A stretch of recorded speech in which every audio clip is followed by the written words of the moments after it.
लिए तैयार हूँ, पर मेरी भी एक शर्त है। अगर मैंने आपकी शर्त पूरी कर दी तो आपको अपनी लड़की का विवाह मेरे साथ आए इस नवयुवक से करना होगा। विक्रमादित्य की बात से राजा तुरंत सहमत हो गया। राजकुमारी वैजयंती भी बड़ी दिलचस्पी के साथ ये सारा माजरा देख रही थी। दरअसल वो बेचारी भी अपने क्रूर पिता की इस नामुमकिन सी स्वयंवर शर्त से बहुत परेशान थी। उसे तो लग रहा था कि वो आजीवन कुंवारी ही रह जाएगी। वहां मौजूद सभी राजा महाराजा दम साधे इस मंजर को देखने के लिए उतावले हो रहे थे। तभी राजा विक्रमादित्य ने अपने जादुई वीरों को याद किया और उन्हें हुक्म दिया कि जब मैं इस तेल के कड़ाहे में उतर जाऊं, तुम तुरंत मेरे ऊपर अमी की बोतल से छिड़काव कर देना। अपने अदृश्य वीरों को ये हुक्म दे राजा विक्रमादित्य तुरंत उस खोलते तेल में चले गए। जैसे ही वो भुने तो उनके कहे अनुसार उनके एक वीर ने उनके ऊपर अम्मी का छिड़काव कर दिया, जिससे वो बिल्कुल कुशल मंगल उस खोलते तेल के कड़ाहे से बाहर आ गए। खोलते तेल के कड़ाहे में से जब राजा विक्रमादित्य जिंदा और बिल्कुल सही सलामत बाहर आए तो हर कोई हैरान था। पूरे राज दरबार में तालियों की गड़गड़ाहट थी। राजकुमारी वैजयंती की खुशी का कोई ठिकाना नहीं था कि आखिरकार कोई तो ऐसा आया जिसने उसके स्वयंवर की शर्त को पूरा किया। राजकुमारी के पिता ने स्वयंवर और राजा विक्रमादित्य की शर्त अनुसार अपनी बेटी राजकुमारी वैजयंती का विवाह उस नवयुवक के साथ कर दिया और उसे बहुत सारी धन दौलत व नौकर चाकर भी दिए। नवयुवक आंखों में अश्रु लिए राजा विक्रमादित्य को तहे दिल से धन्यवाद करता है और कहता है, बहुत सुना था आपके बारे में, आज देख भी लिया। आप वाकई में महान हो राजन, आप जैसा दूसरा कोई नहीं। आपने मुझे बचा लिया राजन। चारों ओर राजा विक्रमादित्य की जय जयकार के नारे लग रहे थे। राजा विक्रमादित्य आप महान हैं, राजा विक्रमादित्य आप अमर रहे। इतनी कथा सुनाते हुए पांचवी पुतली लीलावती बोली, सुना राजा भोज, ऐसे थे हमारे राजा विक्रमादित्य। अगर आप भी किसी अनजान की खातिर खुद को खोलते तेल के कड़ाहे में धकेल सकते हैं, अगर आप भी किसी अनजान राह चलते की खातिर अपने प्राणों को दांव पर लगा सकते हैं, अगर है आपके अंदर भी वो जिगरा, तो आइए राजन, आपका स्वागत है इस दिव्य सिंहासन पर। बिना किसी देरी के आप इस पर विराजमान हो सकते हैं। पुतली की बात सुन बेचारा राजा भोज ठगा सा खड़ा रह जाता है और मन ही मन राजा विक्रमादित्य की महानता का गुणगान करता है। सच है, राजा विक्रमादित्य जैसा दूसरा कोई नहीं हो सकता। पूरा राजदरबार महान राजा विक्रमादित्य की एक और महान कथा का वर्णन सुन भाव विभोर हो उठता है। ऐसे करके एक दिन और निकल गया जब राजा भोज उस दिव्य सिंहासन पर विराजमान नहीं हो पाए। अगले दिन फिर दरबार सजा। अगले दिन फिर एक बार राजा भोज हिम्मत करके सिंहासन की तरफ बढ़े, पर जैसे ही वो सिंहासन के नजदीक गए, एक बार फिर दिव्य प्रकाश के साथ एक और पुतली प्रकट हुई जिसका नाम रविभामा था। सिंहासन से निकली छठी पुतली रविभामा भी राजा भोज को सिंहासन पर विराजने से रोकते हुए उन्हें महान राजा विक्रमादित्य के जीवन से जुड़ी एक और घटना सुनाना प्रारंभ करती है। तो सुनिए राजन, एक बार राजा विक्रमादित्य अपनी सभा में बैठे हुए थे। बैठे बैठे उनके मन में अचानक ही एक श्लोक याद आया, तो उन्होंने अपने दरबारियों के आगे वो श्लोक फरमा दिया, मित्र देही और विश्वासघात की है सो नरक भोगेंगे, जब तलक चंद्र और सूर्य है। ये श्लोक सुन दरबारियों ने राजा विक्रमादित्य को इस श्लोक को अच्छे से समझाने का आग्रह किया। तब राजा विक्रमादित्य ने उन्हें एक कथा सुनाई। एक बार एक मूर्ख राजा था जो अपनी रानी की सुंदरता पर इतना आसक्त था कि पल भर को भी उसे अपने से दूर न होने देता था। यहाँ तक कि राजदरबार और राजसभा में भी उसे अपने साथ ले जाता और पास ही बिठाता। जब वो शिकार खेलने के लिए जाता तो वहां भी रानी को अपने साथ ले जाता। चाहे दिन हो या रात, सुबह हो या शाम, सोना हो या जागना, खाना हो या पीना, हर समय उसके साथ रहता। उस अज्ञानी राजा को ऐसा करने में जरा सी भी लज्जत महसूस नहीं होती। मंत्री को राजा की ये बात बहुत खलती। वो एक बुद्धिमान और ऊंच नीच की समझ रखने वाला व्यक्ति था। उसने अपने मन में ठाना कि कैसे भी करके वो राजा की इस आदत को छुड़वाएगा। एक दिन राजा को अकेला पाकर मंत्री उसके पास आया और सिर को झुकाते हुए हाथ जोड़कर खड़ा हो गया। उसने राजा से विनती की, अगर आप मुझे जीवन दान दे दें तो मैं एक बात कहूँ। मंत्री की बात सुन राजा थोड़ा सकुचाते हुए बोला, हाँ कहो, क्या बात है। आश्वासन पा मंत्री ने बोलना शुरू किया, महाराज, हर वक्त आप रानी के संग शोभा नहीं देते। इससे राजकुल की मान मर्यादा को बहुत क्षति हो रही है। देश देश के राजा आप पर हंसते हैं और कहते हैं, राजा को तो रानी का सौंदर्य इतना भा गया कि वो उसे पल भर भी अपनी आंखों से ओझल नहीं होने देता। महाराज, अगर रानी आपको इतनी ही प्यारी है तो उनका एक चित्र बनवाकर अपने पास रख लीजिए, जिसे आप जब भी रानी की याद आए देख लिया कीजिएगा। मंत्री की बात राजा के मन को भा गई। उसने तुरंत मंत्री को किसी योग्य चित्रकार को बुलाने के लिए कहा। मंत्री ने राजा के कहे अनुसार एक बहुत ही योग्य चित्रकार को राजमहल बुला लिया। वो चित्रकार इतना योग्य था कि चित्रकारी के साथ साथ ज्ञान विद्या में भी निपुण था। उसने अपनी विद्या से रानी का एक अद्भुत चित्र बना दिया। जब राजा ने वह चित्र देखा तो वह चकित रह गया। चित्रकार ने रानी के सौंदर्य की हर सूक्ष्मता को इतनी बारीकी से उकेरा था कि राजा स्तब्ध था।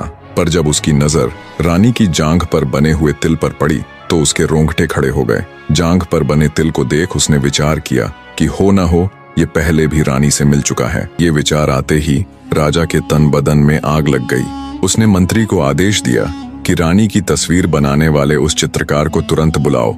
उससे कहना राजा तुम्हारी कारीगरी से खुश होकर तुम्हें इनाम देना चाहते हैं। राजा का हुक्म पाकर मंत्री ने तुरंत उस चित्रकार को फिर से राजमहल बुलवा लिया। जब वो चित्रकार राजा के सामने पेश हुआ तो उसे देख गुस्से से लाल पीले राजा ने झल्लाद को हुक्म दिया, पकड़कर ले जाओ इस हरामजादे को और जंगल में ले जाकर गर्दन उड़ा दो इस दुष्ट की, और इसकी नापाक आंखें निकाल कर मेरे लिए ले आना। ये सुनते ही चित्रकार सहित वहां मौजूद मंत्री के भी पैरों नीचे से जमीन खिसक गई। चित्रकार गिड़गिड़ाया, पर बिना उसकी सुने झल्लाद उसे लेकर जंगल चल दिया। ये सारा माजरा देख मंत्री भी उनके पीछे पीछे जंगल की ओर हो लिया। उसने सोचा, कैसा दुष्ट राजा है जो इतने योग्य इतने होनहार नवयुवक को यूं बिना किसी वजह मृत्यु दंड दे रहा है। कुछ दूर चलने पर मंत्री ने झल्लाद से कहा, तुम इसे छोड़ दो और किसी मृत हिरण की आंखें निकालकर राजा को दे देना। झल्लाद ने मंत्री का कहा मान लिया और वैसा ही किया। मंत्री डरते डरते उस चित्रकार को अपने साथ अपने घर ले गया। समय अपनी गति के साथ बीतने लगा। एक दिन उस राजा का लड़का, जिसने अभी अभी जवानी में कदम रखा था, शिकार खेलने के लिए अकेला ही जंगल की तरफ चल निकला। जब वो जंगल के अंदर गया तो उसे एक शेर की गुर्राहट सुनाई दी। शेर की आवाज सुन राजा का लड़का घबरा गया और घोड़े से उतर भागकर एक वृक्ष पर चढ़ गया। जब तक वो वृक्ष पर चढ़ा इतने में शेर भी वहां आ पहुंचा। राजकुंवर ने जब वृक्ष पर चढ़कर देखा तो वहां ऊपर एक रीछ बैठा हुआ था। मारे भय के कुंवर के प्राण सूख गए।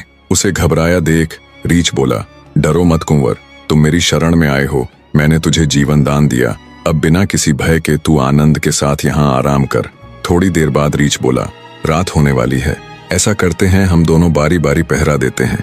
पहले आधी रात तक मैं पहरा दूंगा, जब तक तुम सो लेना, और आधी रात के बाद तुम्हारी बारी। रीछ की बात से कुंवर खुशी खुशी सहमत हो गया। इस तरह राजकुंवर सोने लगा और रीछ पहरा देने। तब वृक्ष के नीचे खड़ा शेर रीछ से बोला, मेरी बात सुन, तू क्यों अज्ञानी हो रहा है? क्यों इस मनुष्य की तरफदारी कर रहा है? अरे ये तो शुरू से ही हमारे भक्षक रहे हैं। हम फिर भी जंगल में रहने वाले जीव हैं। तू क्यों इसकी खातिर दुश्मनी का बीज बो रहा है? एक काम कर, इसे नीचे फेंक दे। हम दोनों इसे खाकर अपनी भूख मिटा लेंगे। ऐसा अवसर फिर नहीं मिलने वाला। शेर की बात सुन रीछ ने जवाब दिया, सुनो अज्ञानी बाघ, जितना पाप अपने राजा को मारने से होता है, जितना पाप वृक्ष काटने से होता है, जितना पाप गुरु से झूठ बोलने और वन जलाने में होता है, उससे कहीं अधिक पाप अपनी शरण में आए जीव से विश्वासघात करने में होता है। इस तरह रीछ यानी भालू ने शेर की बात नहीं मानी। गुस्साया शेर हाथ मलता रह गया। ऐसे ही आधी रात बीत गई। अब पहरे की बारी थी राजकुंवर की। रीछ ने राजपुत्र को पहरे के लिए जगाया और खुद सो गया। रीछ के सो जाने के बाद शेर ने एक बार फिर अपनी चाल चली और राजकुंवर से बोला, मेरी बात ध्यान से सुनो ए राजकुंवर। सोने से पहले रीछ ने मुझसे कहा था कि जैसे ही सुबह होगी वो तुम्हें खा जाएगा। सुनो लड़के, इससे पहले रीछ उठे और तुम्हारा काम तमाम कर दे, मैं तुम्हें एक युक्ति बतलाता हूँ। तुम इस सोते हुए रीछ को धक्का देकर नीचे गिरा दो। मैं इसे खाकर यहाँ से चला जाऊंगा। इस तरह ना तुम्हें इससे खतरा होगा और ना मुझसे, और तुम्हारी जान साफ बच जाएगी। राजकुंवर उस दुष्ट शेर की बातों में आ गया। उसने सोते हुए रीछ को पेड़ से धक्का दे दिया। किस्मत से गिरते गिरते भालू के हाथ पेड़ की एक डाल आ गई और वो नीचे नहीं गिरा। गुस्साया रीछ राजकुंवर से बोला, धोखेबाज, नीच मनुष्य, मैंने न केवल तुम्हारे प्राण बख्शकर तुम्हें जीवन दान दिया, बल्कि तुम्हें शरण देकर शेर से भी बचाया, और तू दुष्ट मुझे ही मारने चला था। बोल, अब मैं तेरे साथ क्या करूं? मार डालूं तुझे? रीछ की बात सुन राजकुंवर की जान हल्क में आ गई। तब रीछ बोला, सुने धूर्त लड़के, मैं तुझे जान से तो नहीं मारूंगा, पर तुझे इसकी सजा अवश्य दूंगा। इतना कहकर रीछ ने राजकुंवर के कान में मूत दिया, जिससे वो गूंगा और बहरा हो गया, अर्थात ना वो अब कुछ बोल सकता था और ना ही कुछ सुन सकता था। सुबह हो चुकी थी। शेर वहां से चला गया। राजकुमार जब राजमहल पहुंचा तो उसकी ऐसी हालत देख राजा को तो जैसे सांप सा लड़ गया। अच्छा भला तो गया था, ये क्या हो गया इसे। रानी ने भी जब अपने पुत्र की ऐसी हालत देखी तो वो भी दहाड़े मार मार रोने लगी। राजा ने दूर दूर से अनेकों वैद्यों से लेकर झाड़ फूंक करने वाले, मंत्र तंत्र करने वाले और अनेकों विद्वान पंडित बुलाए, पर कोई भी राजा के लड़के को ठीक ना कर पाया। राजा अब हर समय इसी चिंता में रहने लगा। राजा को गहरी चिंता में डूबे देख एक दिन उसका मंत्री उससे बोला, महाराज, मेरी पुत्र वधू एक योगी की चेली रह चुकी है। अगर आप कहें तो राजकुमार को देखने के लिए मैं एक बार उसे भी बुलाकर देखूं। मंत्री की बात सुन राजा बोला, ये काम तो तुम्हें बहुत पहले करना चाहिए था। एक हल्की सी उम्मीद के साथ राजा ने तुरंत अपने मंत्री को उसकी पुत्र वधू बुलाने का हुक्म दिया।